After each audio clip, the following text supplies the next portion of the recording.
नमस्कार साथियों, मैं मनीष पिवाल आप सभी का आपके अपने चैनल में तहे दिल से स्वागत और अभिनंदन करता हूं। मैं उम्मीद करता हूं कि आप सभी शानदार, जबरदस्त और जिंदाबाद होंगे और आप सभी की कक्षा 12 की जो तैयारियां हैं वो बिल्कुल धमाकेदार चल रही होंगी। इन्हीं धमाकेदार तैयारियों को और भी धांसू बनाने के लिए आज हम लोग पढ़ने जा रहे हैं कक्षा 12 की राजनीति विज्ञान में समकालीन विश्व की राजनीति की किताब का अध्याय 4 सत्ता के समकालीन केंद्र आज हम लोग पढ़ रहे हैं।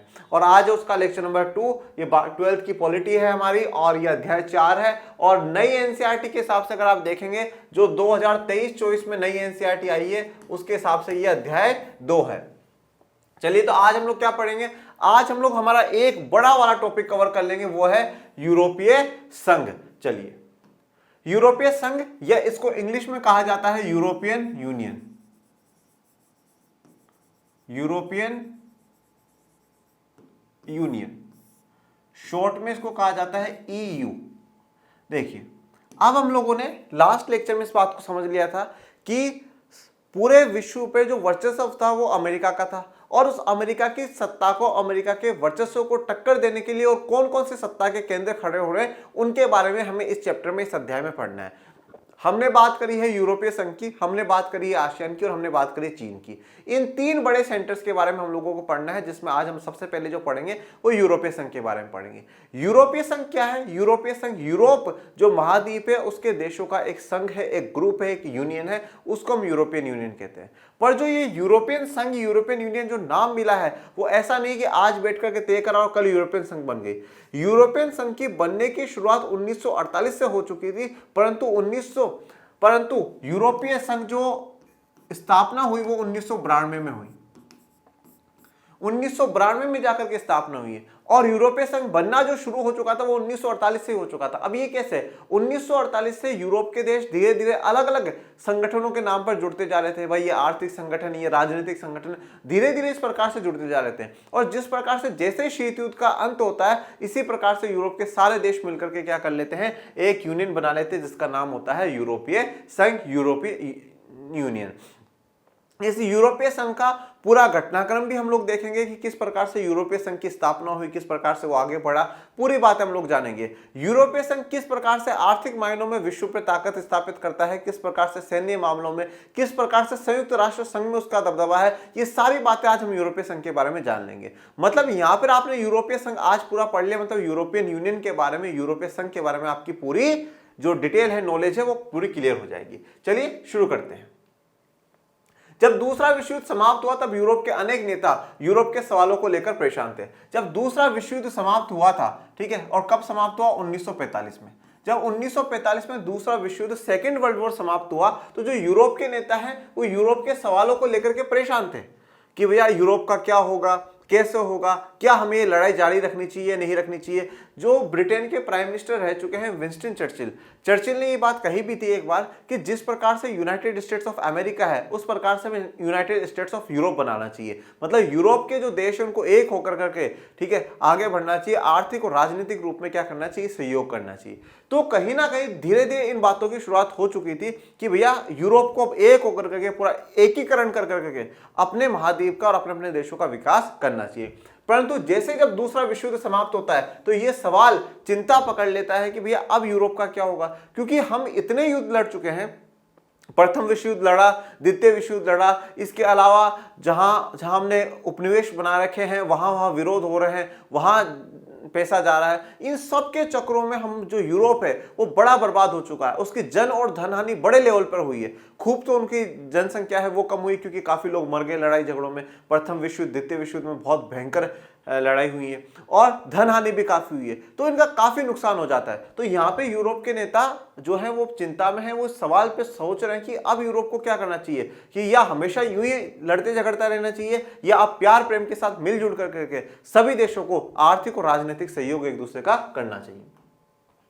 क्या यूरोप को अपनी पुरानी दुश्मनियों को फिर से शुरू करना चाहिए या अंतर्राष्ट्रीय संबंधों में सकारात्मक योगदान करने वाले सिद्धांतों और संस्थाओं के आधार पर उसे अपने संबंधों को नए सिरे से बनाना चाहिए? तो अब यहाँ पर 2 ही ऑप्शन है, या तो जो अपनी दुश्मनियां हैं उनको क्या है शुरू कर दो फिर से, क्योंकि ये दुश्मनियां ही है जो आपको प्रथम विश्व युद्ध, द्वितीय विश्व युद्ध में लड़ाई हुई है, ठीक है। यूरोप के ज्यादातर जो देश है उनकी एक दूसरे से नहीं बनती, ठीक है, एक दूसरे से नहीं बनती। कुछ देश तो बहुत कमजोर है, बहुत छोटे से हैं, ठीक है, और कुछ देशों की एक दूसरे के साथ नहीं बनती। तो ये थोड़ा सा असंभव सा लग रहा था कि किस प्रकार से यूरोप की जो देश है वो एक प्रकार से संगठित हो पाए।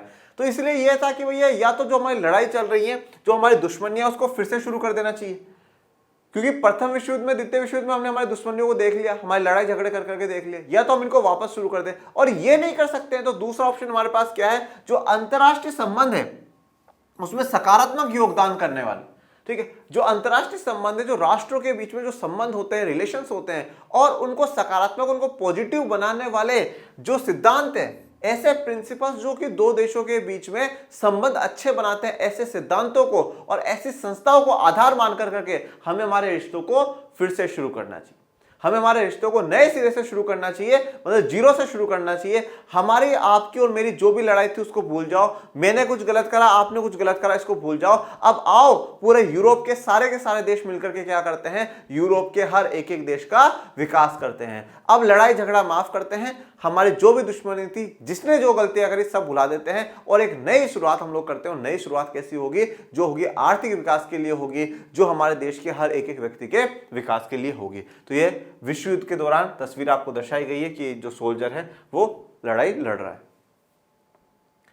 दूसरे विश्व युद्ध ने उन अनेक मान्यता और व्यवस्थाओं को ध्वस्त कर दिया था, जिसके आधार पर यूरोपीय देशों के आपसी संबंध बने थे। देखिए, तो दूसरे विश्व युद्ध ने अनेक जो मान्यताएं हैं और जो व्यवस्था है उनको ध्वस्त कर दिया, जिसके आधार पर यूरोपीय देशों के आपसी संबंध बने थे। देखो, यूरोपीय देशों के क्या थे, जो संबंध है वो दो प्रकार से देखिए, एक तो दुश्मनी वाले संबंध है, और दूसरे क्या है कि भैया एक एक गुट में है कि भैया हाँ, मैं इस वाले गुट से विश्व युद्ध लड़ रहा हूं, मैं इस वाले गुट से, इस वाली टीम से विश्व युद्ध लड़ रहा हूं, तो ऐसे संबंध बने हुए हैं। परंतु अब जैसे विश्व युद्ध खत्म होता है, ये सारे संबंध, सारी मान्यताएं, ये जितना भी आप कह सकते हैं कि यूरोप के देश बहुत ज्यादा हवा में सोचते थे, हमारे पास ये पावर है, वो है, अलाना फलाना टीम का, वो सब कुछ खत्म हो गई। तो वो सारी मान्यताएं जिस पे मतलब वो टिके हुए थे, वो सब कुछ ध्वस्त हो जाता है, सब कुछ खत्म हो जाता है। आज जैसे मैं फॉर एग्जाम्पल मैं कहूं कि मेरे पास ये है, ये है, ये है, और उसके कारण मैं बहुत मतलब घमंड दिखाऊं कि मेरे पास ये है, और जिस दिन वही खत्म हो जाए तो मतलब जिसके ऊपर मैं टिका हुआ था वही मेरा चला गया, तो फिर तो डाउन आना ही पड़ेगा। तो उसी प्रकार से दूसरे विश्व युद्ध ने अनेक मान्यताओं और व्यवस्थाओं को ध्वस्त कर दिया था, जिस पर यूरोप देशों के आपसी संबंध बने हुए थे।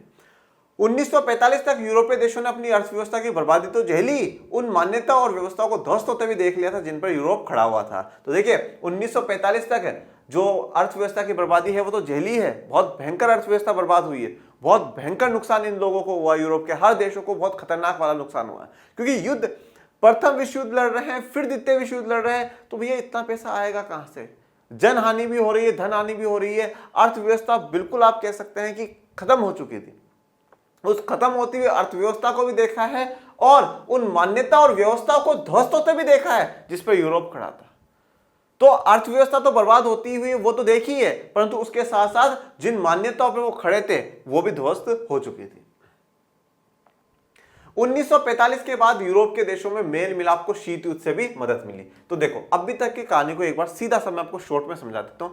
अभी तक जो भी मैंने पढ़ा है, छोटी सी बात बस इतनी सी है कि द्वितीय विश्व युद्ध के बाद यूरोप के जो देश हैं उनके नेता ही सोचते हैं कि अब यूरोप के क्या करना है, हमें लड़ाई झगड़ा कंटिन्यू करना है या प्यार प्रेम से मिलजुल करके हमें अपने अपने देशों का विकास करना है। बस इतना सा सवाल है और कुछ भी नहीं है। अब क्या है, 1945 में द्वितीय विश्व युद्ध खत्म हो गया, शीत युद्ध शुरू हो जाता है। शीत युद्ध जैसे ही शुरू होता है तो यूरोप के देशों का मेल मिलाप शीत युद्ध से मदद मिलती है।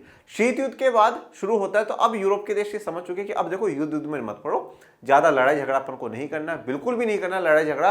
परंतु क्या हुआ, उस शीत युद्ध के कारण पूरी दुनिया दो भागों में बट गई। अब दो भागों में जब बट गई तो हर देश ने सोचा कि किसी ना किसी के साथ तो जाना पड़ेगा, और इसी के कारण क्या हुआ कि जो महाशक्ति जिस देश को ज्यादा सपोर्ट कर रही थी वो उसके साथ हो गए। यूरोप के पश्चिमी देशों को अमेरिका बोल रहा था तो तुम चिंता मत करो, मैं तुम्हारा डेवलपमेंट कराऊंगा, तुम मेरे साथ आ जाओ। बोले ठीक है, तो अमेरिका ने उनको सपोर्ट करा। पूर्वी यूरोप वालों को सोवियत संघ ने बोला तुम कहां जाते हो, मैं तुम्हारा पूरा विकास कराऊंगा, तुम्हारे हर पूरे यूरोप को मतलब यूं कर दूंगा, चार चांद लगा दूंगा तुम्हारे यूरोप के, तुम वहां मत जाओ। तो अब इस यूरोप के जो देश है ना, इस शीत युद्ध के कारण कुछ को जो सपोर्ट मिल गया वो अमेरिका से मिल गया और कुछ को जो सपोर्ट मिल गया वो सोवियत संघ से मिल गया। तो यूरोप के देशों में मेल मिलाप को शीत युद्ध से भी मदद मिली है। अमेरिका ने यूरोप की अर्थव्यवस्था के पूर्ण गठन के लिए जबरदस्त मदद की, इसे मार्शल योजना के नाम से जाना जाता है। तो देखिए भैया, अमेरिका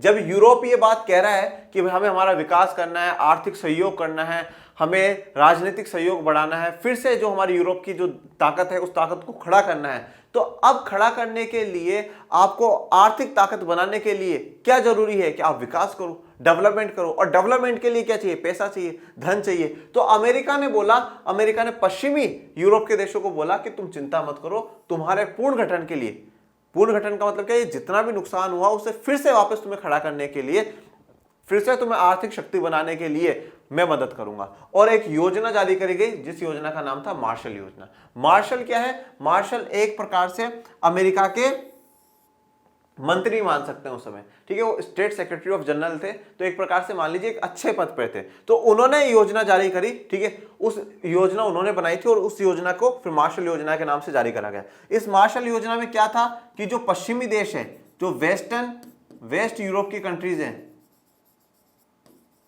उनको आर्थिक सहायता दी जाएगी। कैसी सहायता दी जाएगी? आर्थिक सहायता देने के लिए अमेरिका ने यह प्लान बनाया था।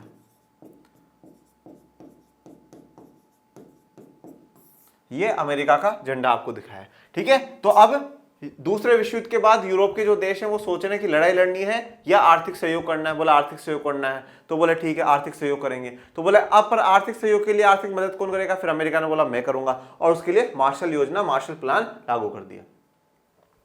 अमेरिका ने नाटो के तहत एक सामूहिक सुरक्षा व्यवस्था को जन्म दिया, और अमेरिका ने बोला सिर्फ आर्थिक विकास नहीं करेंगे अपन लोग, मैं आप लोगों को एक सामूहिक सुरक्षा का भी वादा देता हूं। और उसके लिए क्या बनाया? नाटो बनाया। कब बना था ये नाटो? 1 अप्रैल 1949 को, 1949 में नाटो बना था। इस नाटो की क्या है फुल फॉर्म? उत्तर अटलांटिक संधि संगठन। यही है ना, उत्तर अटलांटिक संधि संगठन, या इंग्लिश में इसको क्या कहा जाता है? North Atlantic Treaty Organization. यह है नाटो की फुल फॉर्म। तो नाटो क्या है? नाटो में यह था कि अब देखिए 1945 से शीत युद्ध शुरू हो चुका था, तो अमेरिका ने क्या करा? एक ग्रुप बना लिया। इसमें उस समय 12 देश थे, 12 देशों को जोड़ा, और 12 देशों को जोड़कर बोला कि अगर एक पर अटैक हुआ तो हम सब अटैक करेंगे। अगर सोवियत संघ या सोवियत संघ की टीम में से कोई भी देश एक पर अटैक कर देता तो अपन क्या करेंगे? सब मिलकर के अटैक करेंगे। मतलब एक सबके लिए होंगे और सब एक के लिए होंगे।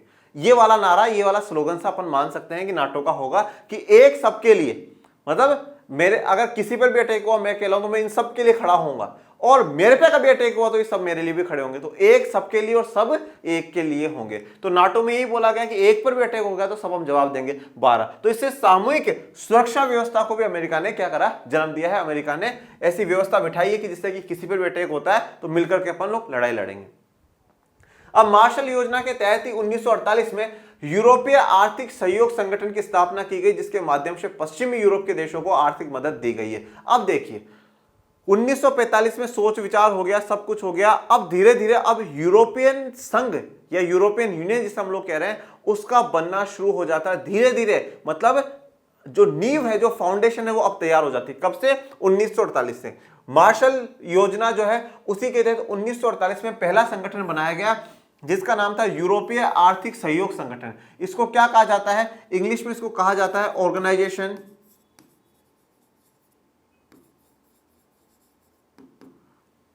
ऑर्गेनाइजेशन यूरोपियन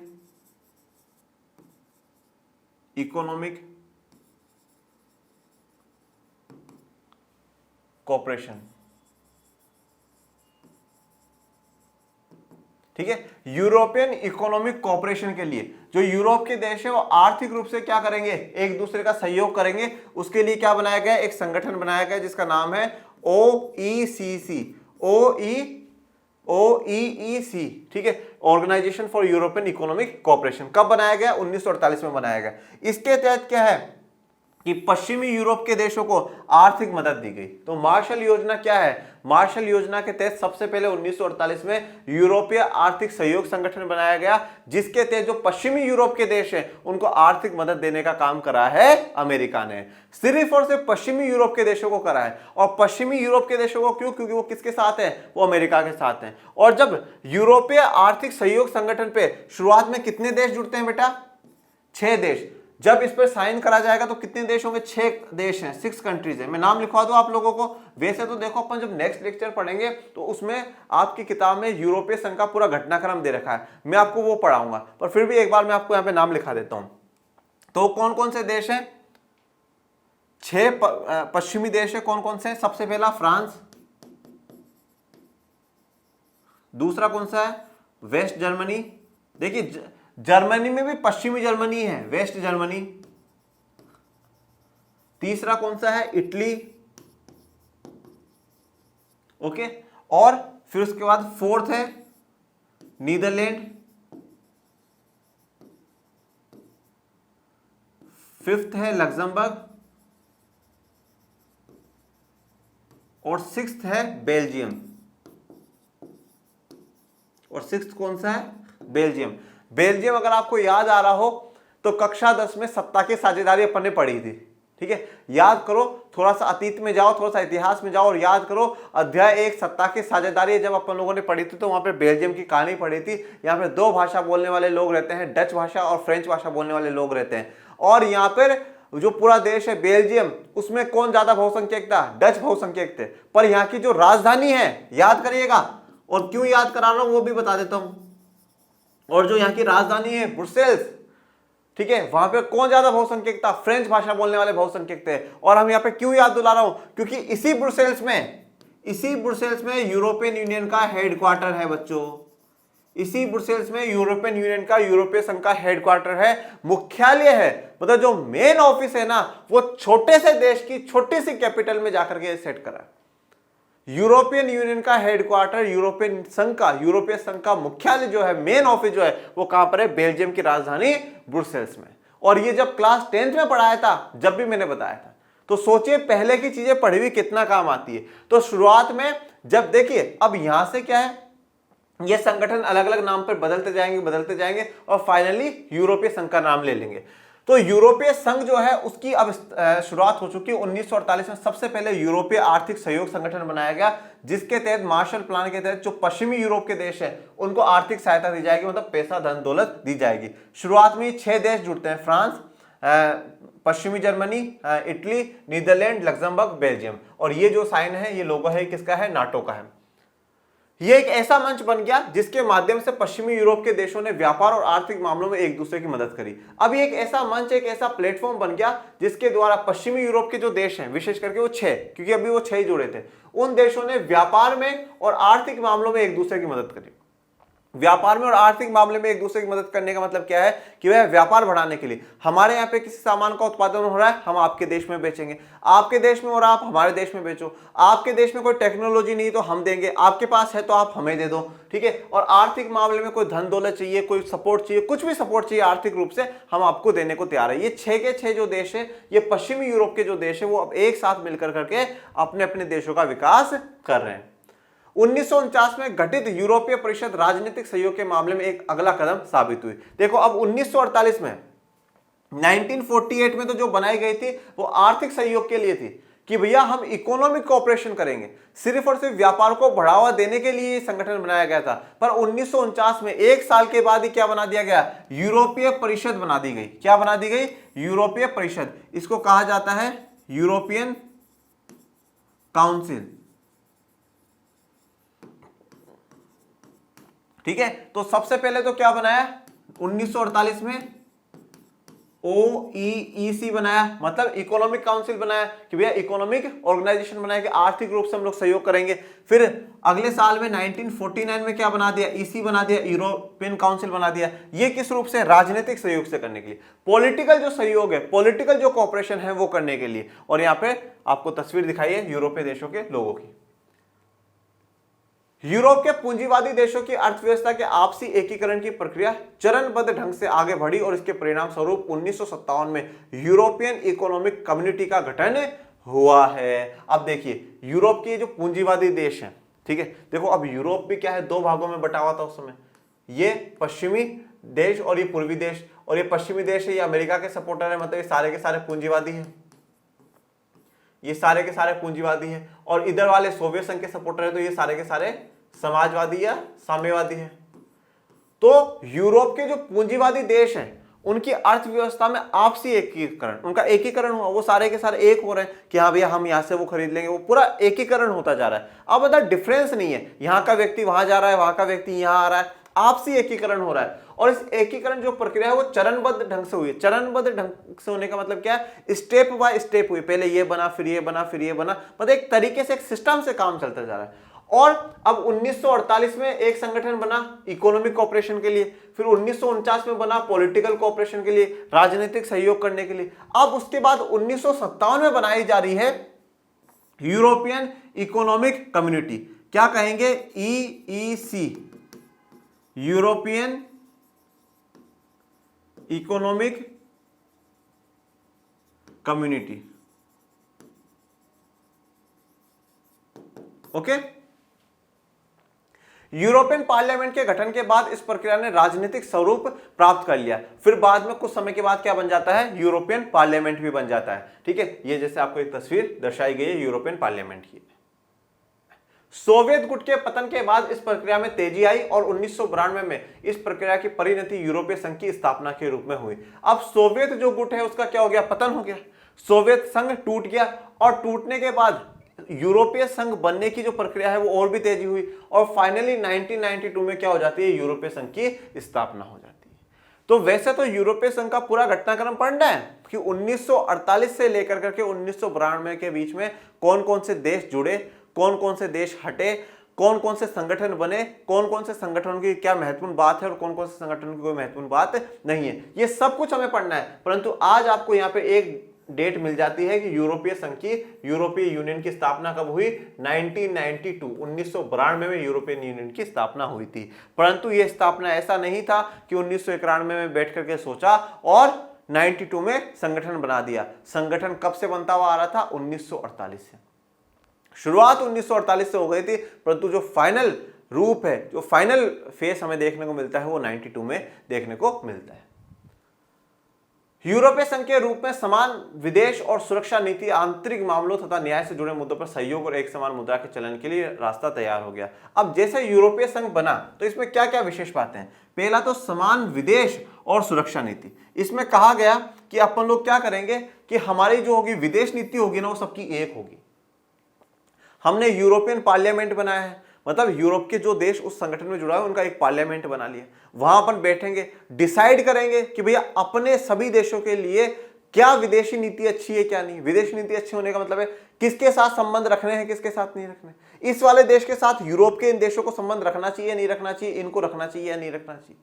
ठीक है, यहां पर अलग अलग नहीं करना, यहां पर हम सब एक तय करेंगे। अगर जैसे मान लीजिए अपन इस देश के खिलाफ हैं तो सारे के सारे हैं, ऐसा नहीं कोई उसके साथ जाकर के खड़ा हो जाए। यूरोपियन यूनियन क्या कह रहा है कि हमें विदेश नीति एक जैसी रखनी है, विदेश नीति हम लोगों को एक जैसी रखनी है। अगर अपन ने यहाँ पे तय कर लिया कि भैया साहब इस देश के साथ अपन को संबंध अच्छे करने हैं तो करने हैं, इसके साथ नहीं करने तो नहीं करने, मतलब अलग अलग नहीं बोलना, सब एक साथ होंगे, समान विदेश नीति होगी।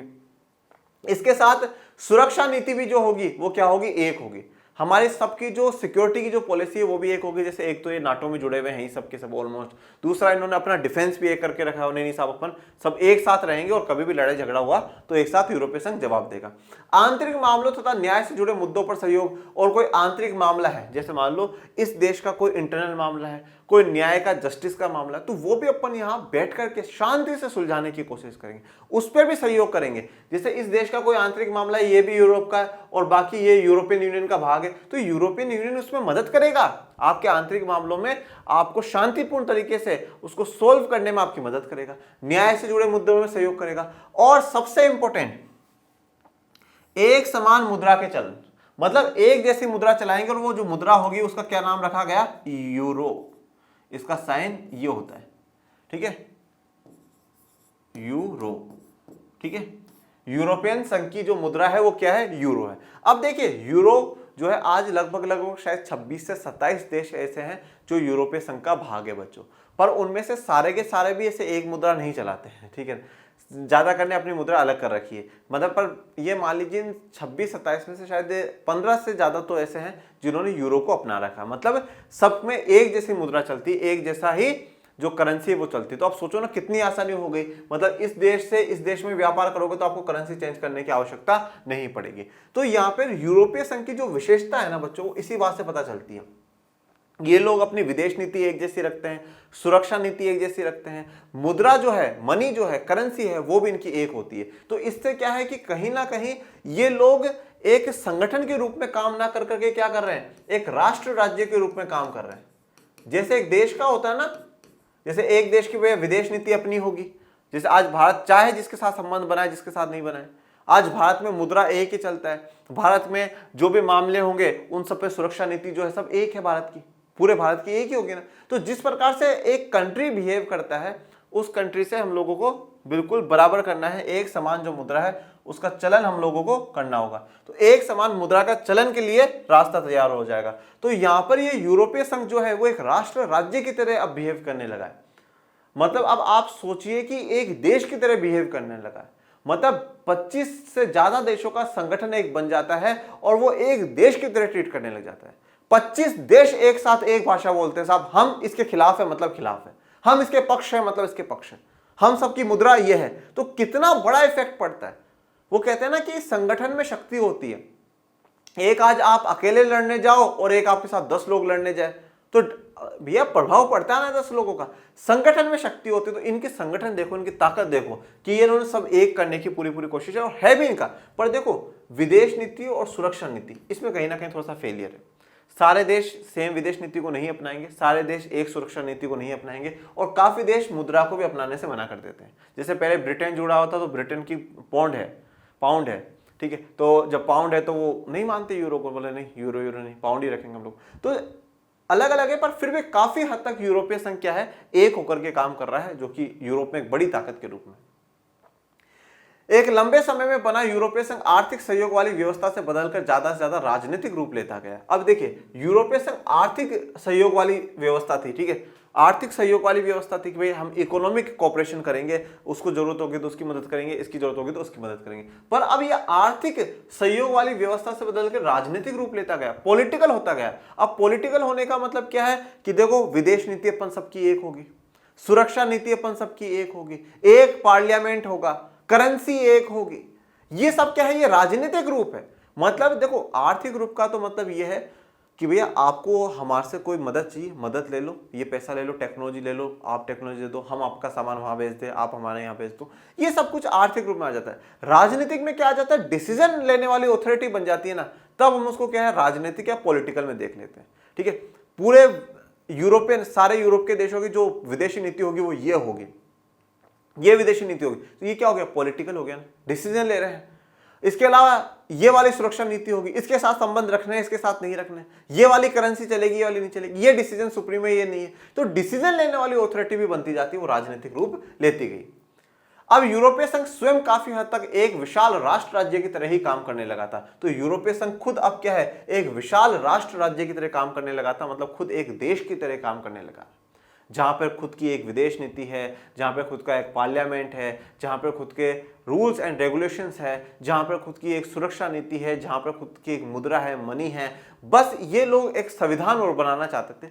यूरोपियन यूनियन वाले अपना खुद का कॉन्स्टिट्यूशन बनाना चाहते थे कि भाई ये जो कॉन्स्टिट्यूशन यहाँ बने वो सभी देशों में, यूरोपियन यूनियन के जुड़े हुए सभी देशों में लागू हो, परंतु उसमें फेल हो जाता है, यूरोपियन यूनियन नहीं बना पाता। बाकी इसके अलावा यूरोपियन यूनियन बहुत गजब का काम कर रहा है और सच में वो एक होकर के ही काम कर रहे हैं यूरोप के देश। ओके, ये आपको तस्वीर दिखाई गई है यूरोप का, जो अभी मैं आपको दिखाऊंगा, यूरोपीय संघ का जो झंडा है उसकी तस्वीर दिखाएंगे, उसमें 12 स्टार है, वो क्या दर्शाते हैं क्या नहीं वो देखेंगे। हालांकि यूरोपीय संघ का एक संविधान बनाने की कोशिश तो असफल हो गई, लेकिन इसका अपना झंडा, गान, स्थापना दिवस और अपनी मुद्रा है। देखिए अब यूरोपीय संघ अपना एक संविधान भी बनाना चाहता था, शायद ये 2000 के बाद की बात है, 2003 के आसपास की बात है, कि यूरोपीय संघ जो है वो अपना एक संविधान बनाना चाहता था कि वे खुद के नियम कानून कायदे सब कुछ हो जाए, तो उसमें तो ये असफल हो गया, वो तो नहीं बना पाए। परंतु इसके अलावा यूरोपीय संघ का अपना खुद का एक झंडा है, इनका जैसे राष्ट्रीय गान होता है देश का, वैसे इनका भी राष्ट्रीय गान है, स्थापना दिवस है, इनकी खुद की अपनी मुद्रा है। अन्य देशों से संबंधों के मामले में इसने काफी हद तक साझी विदेश और सुरक्षा नीति भी बना ली है। और अन्य देशों के संबंधों से, ठीक है, अन्य देशों के साथ हमें कैसे संबंध रखने हैं, कैसे नहीं रखने, उसके लिए साझी विदेश और सुरक्षा नीति। साझी का मतलब क्या होता है, हमारे सेम, ठीक है। यूरोपीय संघ के जो भी देश है उन सबकी क्या होगी, एक जैसी विदेश नीति होगी। ये बोल रहा है ये, तो ये भी बोल रहा है ये, हाँ बोला, सबकी एक जैसी विदेश नीति और सुरक्षा नीति होगी। अब जैसे देखो यहाँ पर संगठन बनने से क्या हो जाता है, जैसे फॉर एग्जांपल मैं आज आपको एक बात बताता हूँ, उदाहरण देता हूँ। आज मान लीजिए कि आपकी एक क्लास है, ठीक है, आज आपकी क्लास है, आज आपकी क्लास है और मैं आपके स्कूल का प्रिंसिपल हूँ, ठीक है, फॉर एग्जांपल। अब आपकी हर क्लास में से क्या हो रखा है, आपकी हर क्लास में 100 बच्चों का टोटल स्टूडेंट्स है। उन 100 बच्चों में से क्या कर रखा है कि 10 बच्चे जो है ना, 10 बच्चों का एक लीडर बना रखे हैं, किसी को मॉनिटर बना दिया, किसी को और को इंचार्ज दे दिया। ये 10 बच्चे क्या हो रहे हैं, क्लास के एक प्रकार से रिप्रेजेंटेटिव हो गए, क्लास की जिम्मेदारी ले रहे हैं कि हाँ साहब ये ऐसा ही है।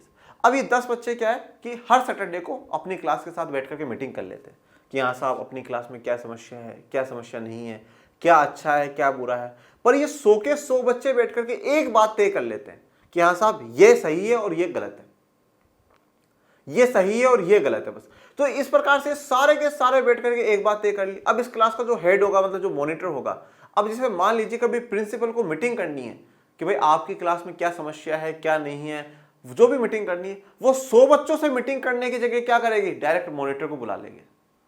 तो जैसे मैं प्रिंसिपल हूं तो मैं मॉनिटर को बुला लूंगा, यहाँ क्लास 12 आर्ट्स का जो मॉनिटर है उसको मेरे केबिन में भेजो। अब मैंने उस मॉनिटर को बिठाया, हाँ बेटा बताइए क्या क्या समस्या। बोला सर हमारी क्लास में ये बात है, ये वाली बात है, ये वाली बात है, ये ठीक है, ये बुरा है, ये अच्छा है, ये मैंने पूरी उनसे बात कर ली। मुझे 100 बच्चों से बात करने की आवश्यकता नहीं पड़ी। तो ये 12th वालों ने क्या, एक संगठन में शक्ति का जो प्रयोग करा कि साहब हम सब एक है और हम एक ही, यही हमारी बात है। तो इसी प्रकार से, अभी आपको कहानी क्यों सुनाई, इसी प्रकार से देखो किसी भी कंट्री को जैसे मान लीजिए आज इंडिया है, अब इंडिया को अगर यूरोप में अपना व्यापार बढ़ाना है, यूरोप के देशों के साथ संबंध बढ़ाना है, अच्छा करना है, तो इंडिया को हर एक देश से बात करने की जरूरत ही नहीं है, सीधा यूरोपियन यूनियन से बात कर लेंगे। यूरोपियन संघ ने साथ दे दिया, मतलब यूरोप के ज्यादातर देश उनके सपोर्ट में आ गए। तो यहां पर क्या होगा कि हमने एक से बात कर ली उतने देशों से बात करने की जगह, जैसे कि मैंने प्रिंसिपल ने 100 बच्चों से बात करने की जगह में मैंने एक को बुलाया, क्योंकि मुझे पता है कि इन सबकी पूरी एक यूनिटी है, एकता है। इसी प्रकार से किसी दूसरे देश को, अमेरिका को बात करनी होगी, अलग अलग देशों से बात नहीं करेगा, सीधा यूरोपियन यूनियन से बात कर लेगा, क्योंकि यूरोपियन यूनियन का संगठन है, उनकी एक नीति है, एक मुद्रा है, सब कुछ उनका एक है। नए सदस्यों को शामिल करते हुए यूरोपीय संघ ने सहयोग के दायरे में विस्तार की कोशिश की। नए सदस्य मुख्यतः भूतपूर्व सोवियत खेमे के थे। यह प्रक्रिया आसान नहीं रही।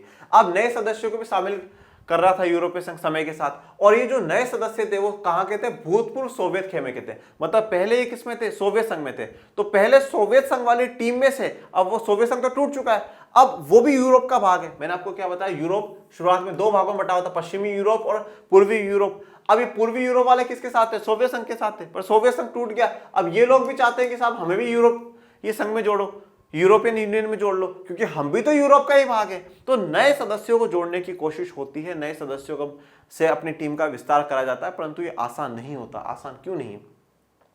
अनेक देशों के लोग इस बात को लेकर कुछ खास उत्साहित नहीं थे कि जो ताकत उनके देश की सरकार को हासिल थी वह अब यूरोपीय संघ को दे दी जाए। यूरोपीय संघ में कुछ देशों को शामिल करने के सवाल पर भी असहमति थी। तो देखो, अब कुछ देशों के जो लोग हैं वो इस बात से बिल्कुल भी खुश नहीं थे कि साहब जो पावर हमारे देश की सरकार के पास रहे वो हम यूरोपीय संघ को दे दें। ठीक है, हम वो पावर यूरोपीय संघ को दे दें, मतलब यूरोपीय संघ के पार्लियामेंट से फिर हमारे लिए फैसला हो। तो काफी लोग इस बात से खुश नहीं थे। तो काफी लोग ये चाहते थे कि साहब यूरोपीय संघ में नहीं होना चाहिए, यूरोपीय संघ फालतू का ही है, बाकी वैसे हर देश से संबंध बनाओ, आर्थिक संबंध बनाओ, जो भी बनाने बनाओ, परंतु इस प्रकार का संगठन बेकार है। तो काफी लोगों को ये बात पसंद नहीं आती थी। ठीक है, और जैसे मैं आपको बताऊं, जब ब्रिटेन बाहर हुआ है, ठीक है, ब्रिटेन बाहर हुआ है और उसको ब्रेक्जिट कहा गया है।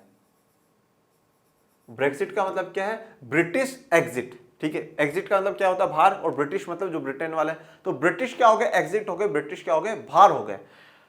अब इस ब्रेक्जिट के लिए क्या हुआ था, 2016 में लोगों से पूछा गया था, लोगों से वोटिंग कराई गई थी कि भैया हमें यूरोपियन यूनियन में रहना चाहिए या नहीं रहना चाहिए। तो 51% से ज्यादा लोग, मतलब 51.9% लोगों ने ये कहा कि हम लोगों को यूरोपियन यूनियन से बाहर हो जाना चाहिए, हमें अलग हो जाना चाहिए। ठीक है, क्योंकि यूरोपियन यूनियन में रहना सही नहीं है और हमें बाहर हो जाना चाहिए। और जब ये वोटिंग आ गई तो फिर ब्रिटिश बाहर हो जाते हैं, इसलिए ब्रिटिश को ब्रेक्सिट कहा जाता है। देखिए, ये जो वोटिंग हुई है वो 2016 में हुई है, पर ब्रिटेन जो बाहर होता है वो 2020 में होता है। ठीक है, ब्रिटेन बाहर होता है। अगर आपसे पूछा जाए ब्रेक्सिट के लिए जो वोटिंग हुई थी वो कब हुई है, तो वो 2016 में हुई है, पर ब्रिटेन ब्रेक्सिट कब हो रहा है, वो 2020 में हो रहा है। मतलब बाहर जो जा रहा है वो 2020 में जा रहा है। तो अब यहाँ की जो पावर थी, वो जो पावर सौंपी गई थी, उस पावर से लोग नाराज थे। ठीक है ना, ब्रिटेन का वैसे ऐसा कुछ मामला नहीं था कि वो पावर और, क्योंकि ब्रिटेन तो खुद पावरफुल है, तो वो तो वैसे ही निर्भर नहीं है। पर ब्रिटेन कुछ कारणों के कारण यहाँ से बाहर हो जाता है। जैसे एक कारण तो क्या था कि ये जो अब इन देशों को जोड़ने की बात थी, अब इन देशों में क्या राजनीतिक और आर्थिक रूप से पूरा एकीकरण कर दिया कि आपके लोग यहाँ आ सकते हैं, हमारे वहां जा सकते हैं और कर सकते हैं। तो इन ये जो सोवियत संघ के साथ ये जो देश जुड़े हुए थे, पूर्वी यूरोप वाले देश थे, ये बहुत पिछड़े हुए थे, बहुत पिछड़े। तो और ब्रिटेन बहुत डेवलप्ड है यार, ब्रिटेन बहुत डेवलप्ड कंट्री है। चाहे वो ये मान लो कि एशिया और अफ्रीका के देशों को लूट लूट करके बनाए पर डेवलप्ड तो है, विकसित तो है। तो वो यहां से लोग वहां चले जाया करते थे रोजगारों के लिए, काम धंधों के लिए। तो कहीं ना कहीं ब्रिटेन की पॉपुलेशन हाई होती गई और वहां के रोजगारों पर और इन सब पे ज्यादा अधिकार तो इनका होता गया। पर अब यूरोपीय संघ में जुड़े हुए हैं तो बोले भैया ये तो मानना पड़ेगा, आ जा सकते हैं, आप ब्रिटेन वालों को भेज दो। तो बोले भेज करके वहां करेंगे क्या, वहां तो कुछ है ही नहीं।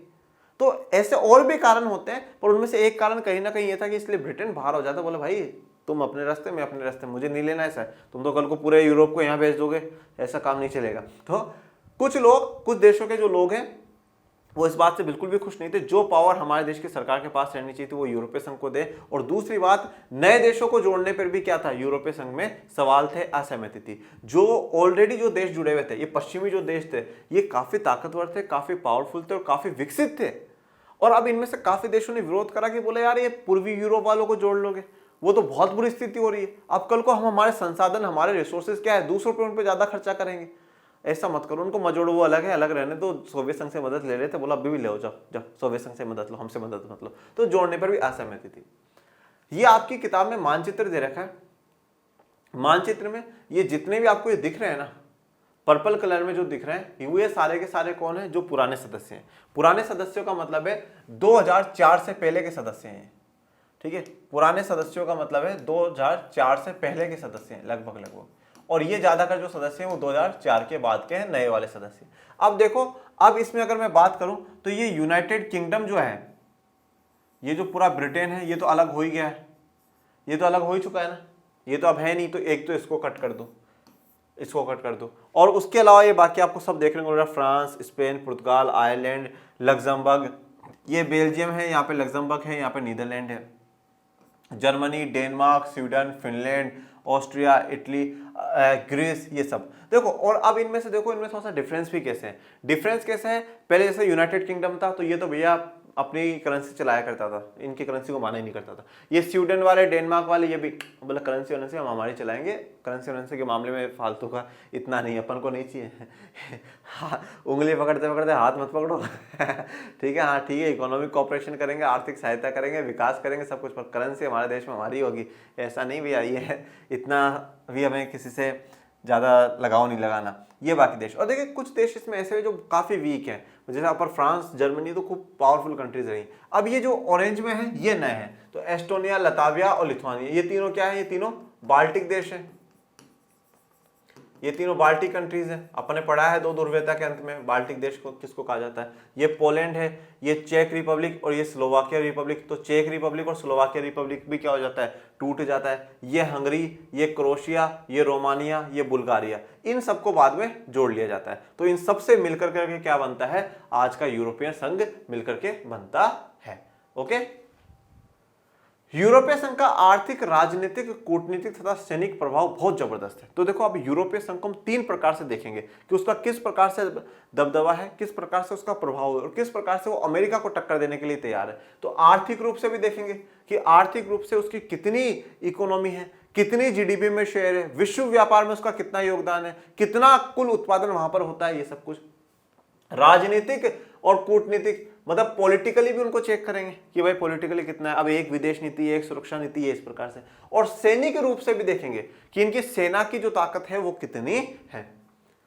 2016 में ये दुनिया की दूसरी सबसे बड़ी अर्थव्यवस्था थी और इसका सकल घरेलू उत्पादन 17,000 अरब डॉलर से ज्यादा था, जो अमेरिका के ही लगभग था। देखो, हम सबसे पहले जो चर्चा कर रहे हैं वो क्या कर रहे हैं, आर्थिक की कर रहे हैं। अब मैं आपको बताता जाऊंगा कि अब आप लोग क्या करना, आप एक काम करना कि सोवियत संघ का नाम आता है बार बार में ठीक है, रशिया से दोस्ती होने के कारण। यूरोपीय संघ जो है, यूरोपीय संघ का जो प्रभाव है वो आर्थिक रूप से है, राजनीतिक रूप से और सैन्य रूप से है। तो अब आपको आर्थिक रूप वाले में पॉइंट्स लिखने, तो आर्थिक रूप वाले में सबसे पहला तो पॉइंट ये लिखना है, 2016 में दुनिया की दूसरी सबसे बड़ी अर्थव्यवस्था थी। 2016 की बात कर रहा है, और 2016 की बात करने का मतलब है जब तक इसमें ब्रिटेन था, जब तक उसमें ब्रिटेन था, दूसरी सबसे बड़ी अर्थव्यवस्था है। और इस समय इनकी 17,000 अरब डॉलर से ज्यादा सकल घरेलू उत्पादन हो रहा था। जीडीपी क्या होती है कि अपने देश की सीमाओं के अंदर एक वर्ष के भीतर अंतिम वस्तु और सेवाओं का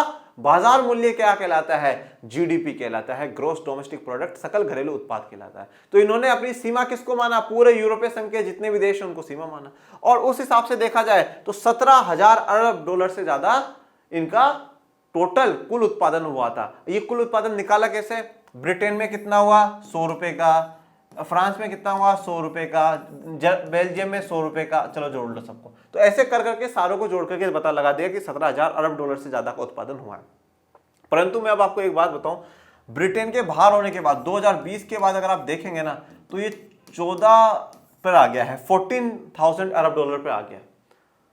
ठीक है, मतलब ब्रिटेन का बहुत बड़ा प्रभाव था। ब्रिटेन खुद बहुत विकसित देश था और उनका अलग होना कहीं ना कहीं सच में यूरोपीय संघ को बड़ा झटका है। अब ब्रिटेन को है या नहीं वो पता नहीं, पर यूरोपीय संघ को सच में बहुत बड़ा झटका है। ठीक है, तो अमेरिका के आसपास की इनकी अर्थव्यवस्था है। तो आप पर अभी तो यहाँ ये लिख दीजिएगा जो बुक ने दिया है, तो दुनिया की सबसे दूसरी बड़ी अर्थव्यवस्था में से एक है और अमेरिका के ही लगभग आसपास है, यूरोपीय संघ का झंडा। इसकी मुद्रा यूरो अमेरिकी डॉलर के प्रभुत्व के लिए खतरा बन सकती है, और जो इनकी मुद्रा है यूरो वो अमेरिकी डॉलर के लिए क्या है, अमेरिकी डॉलर के प्रभुत्व के लिए खतरा बन सकती है। पूरी दुनिया में क्या है, डॉलर से व्यापार होता है, डॉलर देना डॉलर लेना, पर अब इन लोगों ने यूरो चला दी। अब यूरो चला दी तो यूरो से व्यापार हो रहा है, तो ये कहीं ना कहीं डॉलर के लिए क्या खतरा बन गई। अब सोचो, डॉलर के लिए खतरा बन रही है, उसी डॉलर के लिए खतरा बन रही है जिस डॉलर ने इनको खड़ा करा है तो कल को अमेरिका ऐसा बोलेगा यार ये तो गलत बात है। ठीक है, और वो एक अपने यहाँ पे कहावत कही जाती है ना, मेरी बिल्ली मेरे से ही म्याऊं, मतलब मैंने सबको सिखाया और तुम मुझे ही अब बता रहे हो कि ये सही है ये गलत है। तो अमेरिका बोलेगा यार ये तो गलत बात है। हाँ, भूल गए वो दिन जब हमने मार्शल प्लान ये लॉन्च करा था, जब तुम लोग ऐसे रो रहे थे हमारे पास कुछ भी नहीं है, कैसे विकास करे कैसे विकास करे, तो मैंने तुम्हें बोला था और आज तुम मेरे डॉलर को टक्कर दोगे। ये देख लेना, अगर यहां से यहां उठाया तो यहां से यहां भी लेकर के आ जाऊंगा। मेरा नाम अमेरिका है, अमेरिका विश्व व्यापार में इसकी हिस्सेदारी अमेरिका से 3 गुनी ज्यादा है और इसी के चलते ये अमेरिका और चीन से व्यापारिक विवादों में पूरी धौंस के साथ बात कर सकता है। विश्व व्यापार में मतलब पूरे विश्व में जितना भी व्यापार हो रहा है, जितना भी वस्तु और सेवाओं का जो लेन देन हो रहा है, उसमें अमेरिका से भी 3 गुना ज्यादा है। सोचो, अगर अमेरिका 10 चीजों का लेन देन, वस्तु का लेन देन 10 बार कर रहा है तो ये 30 बार कर रहे हैं भैया। तो अमेरिका से 3 गुना ज्यादा विश्व व्यापार में इनका कंट्रीब्यूशन हो रहा है। अगर अमेरिका पूरे विश्व व्यापार में 10 रुपए का योगदान दे रहा है ना, तो ये यूरोपीय संघ 30 रुपए का योगदान दे रहा है। और इसी कारण अमेरिका और चीन के साथ व्यापारिक संबंधों पर पूरी धौंस दिखा सकता है यूरोपीय संघ। बोल सकता है भाई बैठ जाओ बैठ जाओ, सबसे ज्यादा विश्व व्यापार में ना अपना योगदान है। पूरी दुनिया में अगर कहीं व्यापार सबसे ज्यादा कोई कर रहा है तो अपन कर रहे हैं। ठीक है, तो इसलिए सब शांति शांति, बैठ जाइए बैठ जाइए। ठीक है ना, यह अलग अलग करेंसियों की आपको तस्वीर दिखाई गई है।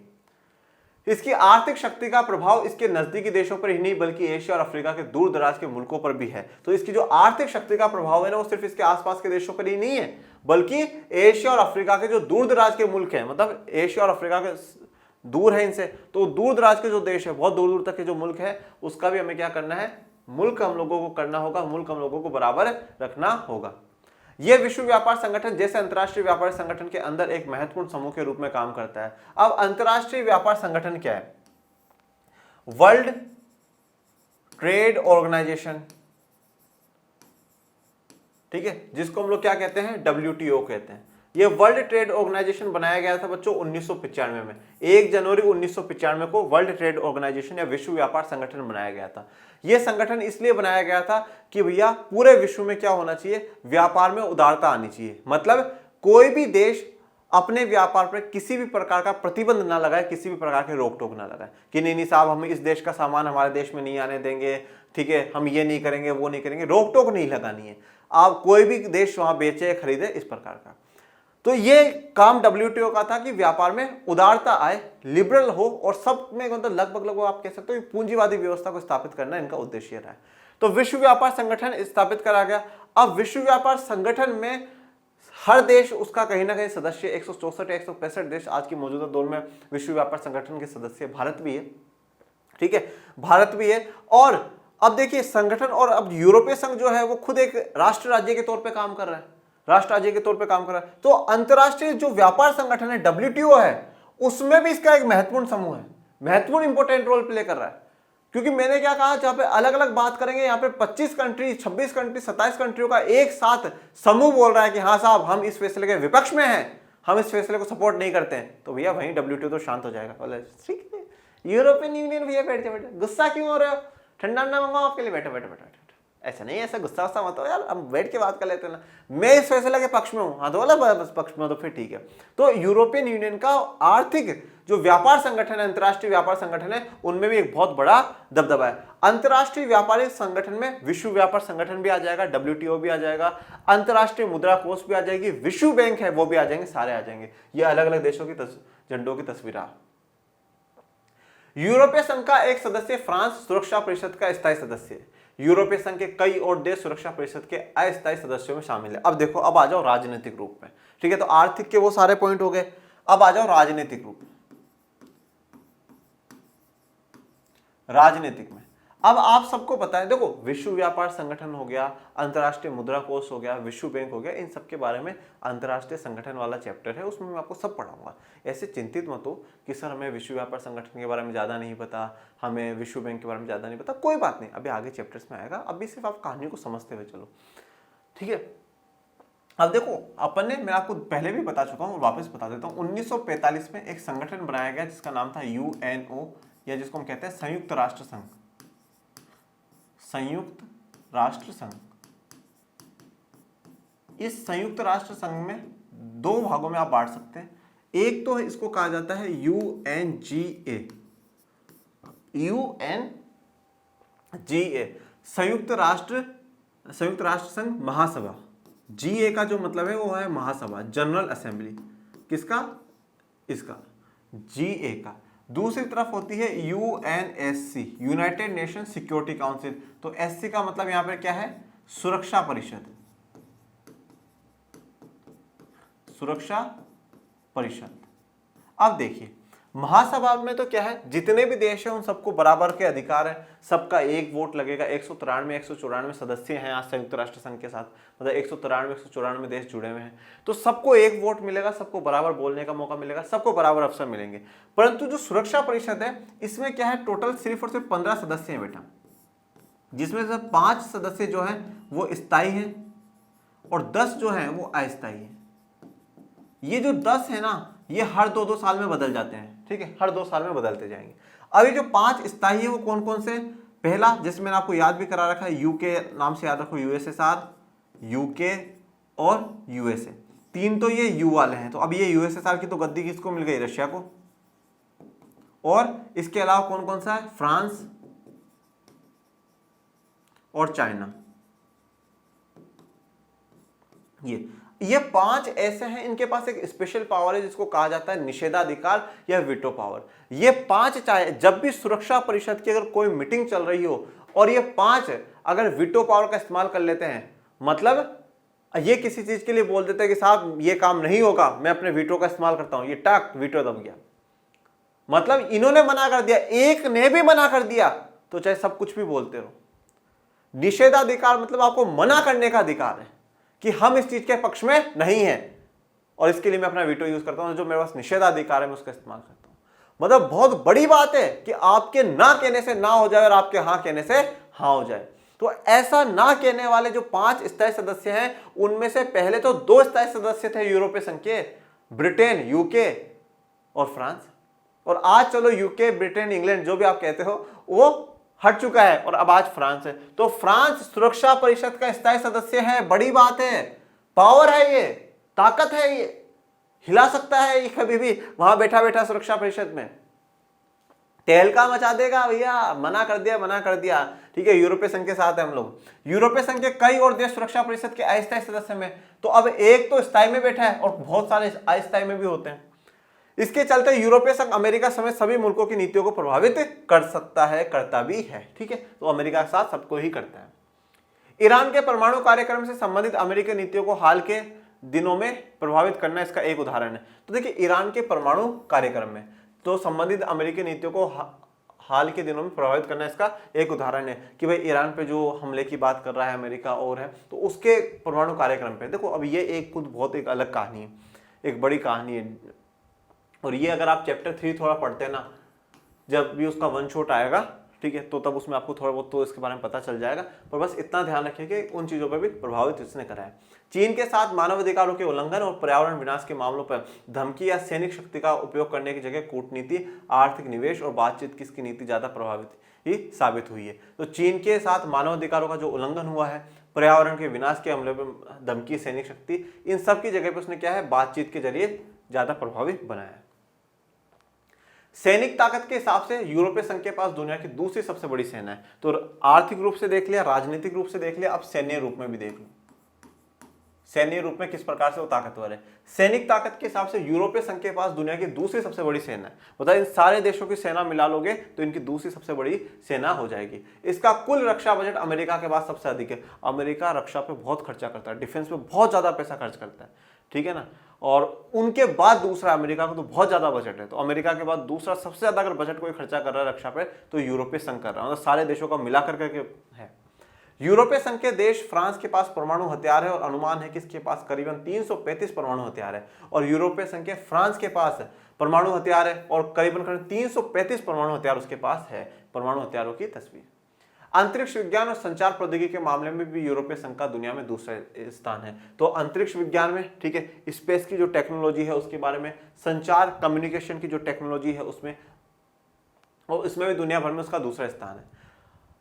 अधिराष्ट्रीय संगठन के तौर पर यूरोपीय संघ आर्थिक, राजनीतिक और सामाजिक मामलों में दखल देने में सक्षम है। अधिराष्ट्रीय संगठन का मतलब क्या होता है, सुपरनेशनल संगठन है। मतलब एक प्रकार से आप कह रहे हो कि देशों का देश है, मतलब बहुत बड़ा संगठन है ये, ठीक है, जिसमें काफी राष्ट्रों पर इसका अधिकार हो रहा हो, ऐसा। तो ऐसे संगठन के तौर पर आज यूरोपीय संघ आर्थिक रूप से, राजनीतिक रूप से और सामाजिक मामलों में दखल देने के लिए सक्षम है कि भैया इन देशों में या इन देशों के बाहर भी कहीं अगर कोई आर्थिक, सामाजिक, राजनीतिक मामला होता है तो उसमें सक्षम है, दखल दे सकता है। लेकिन अनेक मामलों में इसके सदस्य देशों की अपनी विदेश और रक्षा नीति है जो कई बार एक दूसरे के खिलाफ भी होती है। देखो, अब यहां से है ना, यहां से आप कह सकते हो कि कुछ सीमाएं हैं, कुछ सीमाएं हैं किसकी, यूरोपीय संघ की, मतलब कुछ कमियां हैं यूरोपीय संघ की। या आप लिख सकते हो कि ये यूरोपीय संघ के लिए कुछ चुनौतियां भी हैं। अभी तक तो आपने जो कुछ पढ़ा वो यूरोपीय संघ के लिए बढ़िया पढ़ा, ठीक है, यूरोपीय संघ ऐसा, यूरोपीय संघ वैसा, यूरोपीय संघ ये कर देगा, यूरोपीय संघ वो कर देगा, आर्थिक ताकत ये, राजनीतिक ताकत ये, सेना की ताकत ये, मतलब अभी तक तो तारीफ ही तारीफ हुई। अब थोड़ी सी कमियां भी देख लेते हैं। तो कमियों में देखें ना तो इसके काफी सदस्य हैं जो अपनी विदेश और सुरक्षा नीति अपनाते हैं और एक दूसरे के खिलाफ भी हो जाती है। अब यूरोपीय संघ तो क्या कहता है कि हमें एक विदेश नीति रखनी है, एक सुरक्षा नीति अपन लोगों को रखनी है, परंतु काफी देश क्या करते हैं कि अपनी अपनी विदेश नीति और अपनी अपनी सुरक्षा नीति रखते हैं। और कभी कभार तो यूरोपीय संघ के 2 देश ही विपक्ष में हो जाते हैं कि नहीं नहीं साहब, तुम्हारी गलत है, हमारी सही, हम ही मानेंगे, हम हमारी चलेगी, तुम तुम्हारे देखते रहना। यही कारण है कि इराक पर अमेरिकी हमले में ब्रिटेन के प्रधानमंत्री टोनी ब्लेयर तो उसके साथ थे, लेकिन जर्मनी और फ्रांस इस हमले के खिलाफ थे। यूरोपीय संघ के कई नए सदस्य देश भी अमेरिकी गठबंधन में थे। तो अब इराक पर जब अमेरिका ने हमला करा तो उस समय जो ब्रिटेन के प्रधानमंत्री टोनी ब्लेयर, तो अमेरिका के साथ बहुत अच्छी बनती है, तो अमेरिका के साथ थे, ठीक है, अमेरिका को सपोर्ट करा। पर जर्मनी और फ्रांस इस हमले के खिलाफ थे कि भाई ऐसा नहीं होना चाहिए। तो अब यूरोपियन यूनियन के ही देशों के बीच में क्या हो गया, झगड़ा हो गया, ठीक है। ब्रिटेन कह रहा नहीं अमेरिका जो करा सही, अमेरिका के साथ है, और फ्रांस और जर्मनी कह रहा नहीं गलत करा, तो हम इसके खिलाफ है। और जो नए देश थे यूरोपीय संघ के, को काफी जो नए देश है वो भी क्या थे, अमेरिका गठबंधन में थे, अमेरिका के साथ जुड़े हुए थे। यूरोप के कुछ हिस्सों में यूरो को लागू करने के कार्यक्रम को लेकर काफी नाराजगी है। तो यूरो को लागू करने को लेकर के नाराजगी, काफी देश अपने देशों में यूरो लागू नहीं करते, अपनी ही करेंसी चलाते हैं। यही कारण है कि ब्रिटेन की पूर्व प्रधानमंत्री मार्गरेट थैचर ने ब्रिटेन को यूरोपीय बाजार से अलग रखा था। अब मार्गरेट थैचर जब वहां की प्रधानमंत्री बनती है तो उन्होंने ब्रिटेन को यूरोपीय बाजार से अलग रखा था। बोला अपना बाजार अलग और यूरोप का बाजार अलग, अपन को नहीं पता। यूरोप, हाँ, यूरोपियन संघ में उस समय जुड़ चुका था। ब्रिटेन यूरोपियन संघ में जुड़ा कब था, ये बात ध्यान रखिएगा, 1973 में। 1973 में जुड़ता है, ठीक है। जब तक यूरोपियन यूनियन तो नहीं बनती, पर यूरोपियन इकोनॉमिक कम्युनिटी बन जाती है, ठीक है। EEC जो आपको मैंने शुरुआत में बताया था, ठीक है, यूरोपीय आर्थिक कम्युनिटी जो है वो बन जाती है, तो उसमें ब्रिटेन जुड़ जाता है, परंतु यूरोपीय बाजार से अलग ही रखती है। मतलब वहाँ का सामान हमारे यहाँ आएगा या हमारा सामान वहाँ जाएगा, ऐसा नहीं है, हम अपने हिसाब से देखेंगे। डेनमार्क और स्वीडन ने मास्ट्रिक्ट संधि और साझी यूरोपीय मुद्रा को मानने का प्रतिरोध किया। इससे विदेशी और रक्षा मामलों में काम करने की यूरोपीय संघ की क्षमता सीमित होती है। मास्ट्रिक्ट संधि क्या है बेटा? ये मास्ट्रिक्ट जो जगह है, मास्ट्रिक्ट जगह का नाम है, कहाँ पर है? नीदरलैंड में है। और बच्चों, इसी संधि के तहत, इसी मास्ट्रिक्ट संधि के तहत यूरोपियन यूनियन बना है। 1992 में यह संधि हुई थी और इसी संधि का परिणाम था क्या? यूरोपियन संघ, कि भैया यूरोपियन संघ बना है। मास्ट्रिक्ट संधि में ही लिखा गया कि भाई अब से यूरोपियन संघ होगा। तो यूरोपियन यूनियन जो बना है वो मास्ट्रिक्ट संधि के तहत बना है। और साझी यूरोपीय मुद्रा यूरो को मानने का विरोध करा है डेनमार्क ने और स्वीडन ने। बोले ये ऐसा नहीं मानेंगे अपन लोग, ठीक है। तो ये चीजें जो है ना, ये दर्शाती है कि यूरोपीय संघ की क्षमता को सीमित करती है, कम करती है, कि उन्हीं के देशों की, यूरोपीय संघ के देशों की अलग अलग विदेश नीति होना, दो देशों का एक दूसरे के अपोजिट में डिसीजन लेना, यूरो को नहीं मानना, ठीक है, मास्ट्रिक्ट संधि जिसके तहत यूरोपियन संघ बना उसका विरोध होना, ये सब कहीं ना कहीं थोड़ी सी कमियां हैं या चुनौतियां हैं यूरोपीय संघ के लिए। बाकी देखिए, कितनी ही कमी हो यूरोपीय संघ में, पर यूरोपीय संघ सच में बहुत ताकतवर है और सच में गजब के लेवल का काम कर रहा है। और इसी जैसा काम करने की कोशिश आसियान भी करेगा। आसियान शायद इतना सफल नहीं है जितना यूरोपियन संघ है, परंतु वो भी बहुत अच्छा मेहनत कर रहा है एशिया में। पर यूरोपियन संघ, यूरोप का मतलब आप कह सकते हो कि एक ताकत बन चुकी है, बड़ी ताकत बन चुकी है। और ब्रिटेन तो रहते तो ये फिर और भी बहुत बड़ी ताकत होती। अब हम यूरोपीय संघ का झंडा देख लेते हैं, ठीक है। सोने के रंग के सितारों का घेरा यूरोप के लोगों की एकता और मेल मिलाप का प्रतीक है। तो यह यहाँ पे पीछे ब्लू ब्लू रखा है और ऊपर सोने के रंग के सितारे, मतलब येलो कलर में यूरोप के लोगों की एकता और मेल मिलाप का क्या है? प्रतीक है। इसमें 12 सितारे हैं, क्योंकि 12 की संख्या को वहां पारंपरिक रूप से पूर्णता, समग्रता और एकता का प्रतीक माना जाता है। इसमें कितने स्टार हैं? 12 स्टार्स हैं। और ये 12 स्टार्स वहां पर क्या है? ऐसा माना जाता है कि 12 सितारों का मतलब है पूर्ण है, मतलब कंप्लीट है, समग्र मतलब सब एक साथ हैं, टोटल है, और एकता का प्रतीक है ये। तो 12 सितारे, वहां पे 12 अंक जो है वो शुभ माना जाता है यूरोप में पारंपरिक तौर पे, तो उस हिसाब से 12 यहाँ पे लिए गए। यह यूरोपीय संघ का झंडा है। तो यूरोपीय संघ का ए से लेकर के जेड तक की पूरी कहानी थी, वो अपनी पूरी कहानी कंप्लीट हो गई। यूरोपीय संघ का मैंने एक ही वीडियो में रखा जिससे कि आप आराम से इसको देख सके। बड़ा हो तो आप चाहे बीच में थोड़ा देख करके फिर रुक जाइएगा, फिर थोड़ा सा और ज्यादा लगे तो फिर आप आगे देख लीजिएगा। यूरोपीय संघ का जो झंडा है वो हम लोगों को बिल्कुल क्लियर करना होगा। यूरोपीय संघ का जो झंडा है वो हम लोगों को बिल्कुल क्या करना होगा? क्लियर करना होगा। तो यूरोपीय संघ का झंडा पूर्णता, समग्रता और एकता का प्रतीक है। तो यूरोपीय संघ सबसे बड़ी ताकत बन चुका है। अमेरिका को तो इतनी टक्कर नहीं है, बाकी यूरोपीय संघ अब हमारा पूरा कंप्लीट हो गया है। और अब हम जो बढ़ेंगे आगे, आसियान की तरफ बढ़ेंगे। एक चीज अपन यूरोपीय संघ में मुझे और आप लोगों को पढ़ानी है, वो है इसकी घटनाक्रम, जो कि आपके बॉक्स में दे रखी है। या तो उस घटनाक्रम को लास्ट में देखेंगे, नहीं तो मैं सोच रहा हूँ नेक्स्ट लेक्चर में उसको लेकर के आ जाऊँ। बाकी यूरोपीय संघ अपना पूरा कंप्लीट हो चुका है, A to Z तक सारी चीजें यूरोपीय संघ की कंप्लीट हो चुकी है। आसियान की पढ़ेंगे और हर एक एक पॉइंट को अच्छे से समझिएगा, अच्छे से कवर करिएगा। और मतलब मेजर चांसेस होते हैं अगर एग्जाम में क्वेश्चन बनता है तो या तो चीन वाले टॉपिक में ज़्यादा चांसेस होते हैं या यूरोपीय संघ वाले में ज़्यादा चांसेस होते हैं। आसियान में से भी बनते हैं क्वेश्चन, पर 1 मार्क्स में 2 मार्क्स में होते हैं, पर यहाँ से बड़े क्वेश्चंस की ज़्यादा उम्मीद लगाई जाती है। चलिए, तो इसी के साथ आज का जो लेक्चर है उसको विराम देते हैं। और आपको कोई डाउट हो, कोई समस्या हो तो कमेंट बॉक्स में मेंशन करिएगा। और बाकी पढ़ते रहिए, आगे बढ़ते रहिए। आज का लेक्चर कैसा लगा वो भी बताइएगा।